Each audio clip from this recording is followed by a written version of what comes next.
நாளைக்கான வீடியோ தாங்க வந்திருக்கு. வீடியோ வந்து சூப்பரா இருந்துச்சு. நம்ம கதிர் இருக்கார்ல, அவர வந்து ரகுராம் வந்து வெளுத்து வாங்குறாரு அப்படின்னு தான் சொல்லணும். அதெல்லாம் பார்க்குறக்கு சேனலை மட்டும் மறக்காம லைக் அண்ட் சப்ஸ்கிரைப் மட்டும் பண்ணிருங்க. ஃபர்ஸ்ட்டு எடுத்த உடனேயுமே வந்து நம்ம லிங்கம் இருக்கார்ல, அவர் வந்து புவனேஸ்வரி கிட்ட போய் சொல்லிக்கிட்டு இருக்காங்க. காசை வாங்கிட்டு அவங்க வெளியில விட்டாங்க அப்படிங்கிற மாரி சொல்லிக்கிட்டு இருக்காங்க. காசை வாங்கிட்டு வெளியில விட்டாங்களா? காசு யார் குடுத்தது? நம்ம போய் பேசுனதுக்கு அந்த குடும்பத்தில யாருமே வந்து ஜாமீன் எடுக்க மாட்டேன்னு சொன்னாங்களே, வேற யார் எடுத்தது? அப்படிங்கிற மாரி வந்து புவனேஸ்வரி கேட்காங்க. வேற யாரு? அந்த மாயாவும் ஜானகியும் தான். ஜானகி அவங்களோட தாலி செயின கழட்டி குடுத்து, அவன வெளிய எடுத்து கொண்டு வந்துட்டாங்க ஜாமீன்ல அப்படிங்கிற மாரி சொல்றாங்க. வாங்க போலீஸ்ல போய் பேசுவோம் அப்படிங்கிற மாரி வந்து நம்ம கார்த்தியோட அப்பா சொல்றாங்க. ஏங்க போலீஸ்காரங்க தான் வெளிய விட்டுருக்காங்கன்னு சொல்றேன். திருப்பி போலீஸ்ட்ட பேசுனா என்ன ஆகும்? என்ட்ட ஒரு ஐடியா இருக்கு அப்படின்னு சொல்லிட்டு லிங்கம் வந்து சொல்றாங்க. என்ன ஐடியா? சொல்லுங்க அப்படிங்கிற மாரி சொன்ன உடனேயும், இப்ப நம்ம போய் போலீஸ்ட்ட பேசுனோம்னா, அவங்கட்ட இருக்கிற காசுக்கும், ரகுராமுக்காகவும் ஒண்ணும் செய்ய மாட்டாங்க. அதனால ஊர் மக்கள் ஒரு 4, 5 பேர கூப்பிடுவோம். பெரியவங்கள கூப்பிட்டு போய் நியாயம் கேட்போம் அப்படிங்கிற மாரி சொல்றாங்க. உடனே புவனேஸ்வரி சொல்றாங்க, அண்ணே ஆமாண்ணே போலீஸ்காரங்கள நம்பி இன்னைக்கு யூஸ் கிடையாது. டைரெக்ட்டா போய் ஊர் மக்கள்ட்ட போய் முறையிடுவோம் வாங்கண்ணே அப்படின்னு சொல்லிட்டு, அவங்க வந்து ஊர் மக்கள வந்து பார்க்க போற மாரி காட்டுறாங்க. இங்கிட்டு பார்த்தா நம்ம ரகுராம் இருக்கார்ல, அவர் வந்து ரொம்ப கவலையில உட்காந்துருக்கிற மாரி காட்டுறாங்க. அந்த இடத்துக்கு வந்து ஜானகி வராங்க. ஜானகி வந்து ரகுராம் கிட்ட பேசுறாங்க. ஏங்க நான் பண்ணது என்னமோ தப்பு தான். உங்க பேச்ச கேட்காம நான் வந்து ஜாமீன்ல எடுத்தது தப்பு தான். ஆனா யாருங்க கதிர் வந்து நம்மளோட மருமகங்க. அவன வந்து அங்க வைக்கிறது சரி இருக்காது. அவன் எந்த தப்பும் பண்ணல. அப்படியே பண்ணியிருந்தா நம்ம வந்து அவனுக்கு தண்டனை குடுக்கலாம். பண்ணாதவன பிடிச்சுக்கிட்டு எதுக்குங்க தண்டனை குடுக்கணும்? அதனால தான் இப்படி பண்ணேன். திருப்பி வந்து நம்ம 2 பேரும் சேர்ந்து ஒண்ணாவே பழைய மாதிரி இருக்க முடியாதாங்க? அப்படிங்கிற மாரி கேட்காங்க. இல்ல இனிமே இருக்கிறது ரொம்ப கஷ்டம். இருக்கிறதுக்கு வாய்ப்பும் இல்ல. அந்த மாரி இருக்கவும் முடியாது அப்படிங்கிற மாரி சொல்றாங்க. என்னங்க இப்படிலாம் பேசிக்கிட்டு இருக்கீங்க? நான் எந்த விதத்துல உங்களுக்கு தப்பு பண்ணிட்டேன்? அப்படிங்கிற மாரி சொல்றாங்க. என் பேச்ச எதுக்கு நீ மதிக்க மாட்டேங்க? என் பேச்ச நீ கேட்காம பண்ணேன்னா, நான் அப்படிதான் இருப்பேன் அப்படிங்கிற மாரி வந்து ரகுராம் சொல்றாங்க. இங்க பாருங்க உங்க பேச்ச கேட்காம இருக்கணும்னு சொல்லிட்டு நான் வந்து எனக்கு ஆசையே கிடையாது. அது மட்டும் இல்லாம இந்த குடும்பத்தோட நல்லதுக்கு வந்து நான் சில விஷயங்கள் பண்றேன். அது உங்களுக்கு வந்து அது ஆப்போசிட்டா தெரியுது. அதாங்க இப்ப பிரச்சனை. நம்ம 2 பேரும் சேர்ந்து இருந்தா தாங்க நல்லது.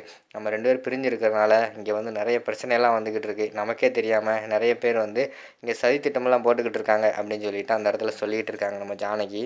நீ என்ன சொன்னாலும் இனிமே நம்ம 2 பேரும் சேர்ந்து வாழ்றது வந்து ரொம்ப கஷ்டம் தான். நீ வந்து கத்தியால குத்திட்டு செத்தவன்ட்ட போய் சாரி கேட்குற மாரி இருக்கு என்கிட்ட வந்து பேசுறது. என் மனசுக்குள்ள அவ்வளோ ஆசை இருக்குது.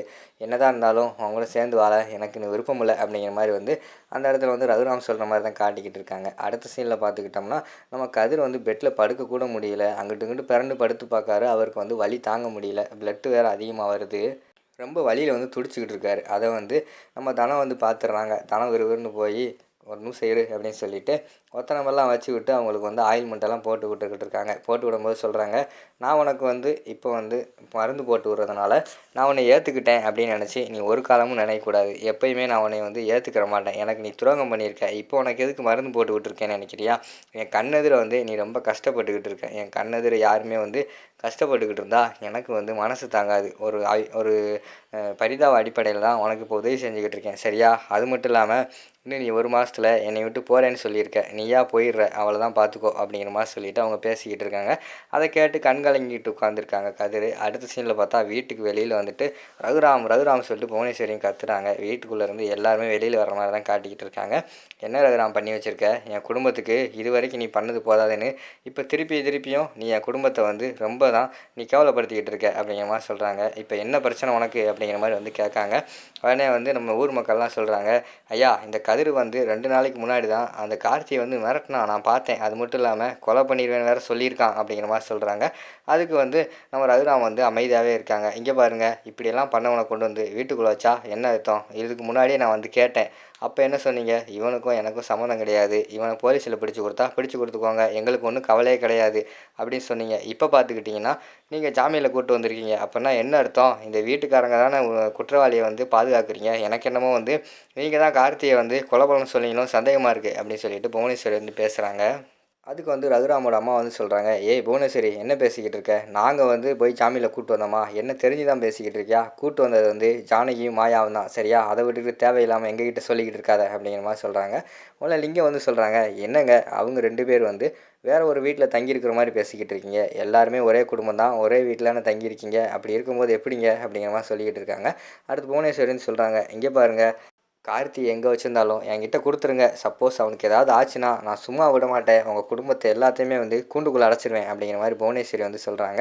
அடுத்து பார்த்தா கார்த்தியோட அப்பா சொல்றாங்க, "என்னோட மகனுக்கு மட்டும் ஏதாவது ஆச்சு, இவனோட சாவு என் கையில தான்" அப்படின்னு சொல்லிட்டு அந்த இடத்துல வந்து கோவப்பட்டு போறாங்க. "அம்மா என்னம்மா நடந்துகிட்டு இருக்கு இந்த வீட்ல?" அப்படிங்கிற மாரி கத்திக்கிட்டு ரகுராம் வந்து ஒரு கோவத்திலே உள்ள போயிடுறாங்க. அடுத்து பார்த்தா புவனேஸ்வரி, அவங்க அண்ணன், லிங்கம் எல்லாம் பிளான் போட்டுக்கிட்டு இருக்காங்க. இதுக்கு மேல வந்து போலீஸ்காரங்கள நம்பலாம் சரி வராது. நம்ம மக்கள தூண்டி போராட்டம் பண்ண சொல்லுவோம். நமக்கு பிடிச்ச, நமக்கு ஃபேவரா இருக்கிற ஒரு போலீஸ் ஆஃபீஸர தான் இங்க கொண்டு வரணும் அப்படிங்கிற மாரி வந்து புவனேஸ்வரி சொல்றாங்க.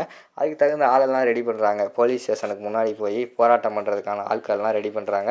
அவங்க ரெடி பண்ண ஆளு வந்து போலீஸ் ஸ்டேஷனுக்கு முன்னாடி போய் போராட்டம் பண்ண ஆரம்பிச்சுடுறாங்க. கைது செய், கைது செய், கதிரை கைது செய்ன்னு சொல்லிட்டு அவங்க பார்த்தா முழக்கமெல்லாம் விட்டுக்கிட்டு இருக்காங்க. போலீஸ்காரங்க வெளியில வராங்க. "இங்க பாருங்க, தேவையில்லாம பேசாதீங்க. விசாரணை போய்க்கிட்டு தான் இருக்கு. நாங்க ஒண்ணும் ரிலீஸ் பண்ணல. ஜாமீன்ல தான் வெளியில விட்டுருக்கோம். சரியா? உடனே இந்த இடத்த விட்டு கிளம்புங்க" அப்படின்னு சொல்லிட்டு அந்த போலீஸ் அதிகாரி வந்து சொல்லிக்கிட்டு இருக்காங்க. டக்குன்னு பார்த்தா அங்கிட்டு ஒரு போலீஸ் ஜீப் ஒன்று புதுசா வருது. அதுலேருந்து பார்த்தா புதுசா ஒரு ஆஃபீஸர் வந்து இறங்குற மாரி தான் காட்டிக்கிட்டு இருக்காங்க. அவங்க அந்த ஆஃபீஸரை பத்தி பில்டப்லாம் பண்ணிக்கிட்டு இருக்காங்க. இவர் வந்து நேர்மையான அதிகாரி. இவர் வந்து உண்மையை கண்டுபிடிச்சிருவாரு அப்படின்னு சொல்லிட்டு எல்லாருமே பேசிக்கிட்டு இருக்கிற மாரி தான் காட்டுறாங்க. அதோட பார்த்துக்கிட்டிங்கன்னா அந்த எபிசோட வந்து முடிச்சிடுறாங்க.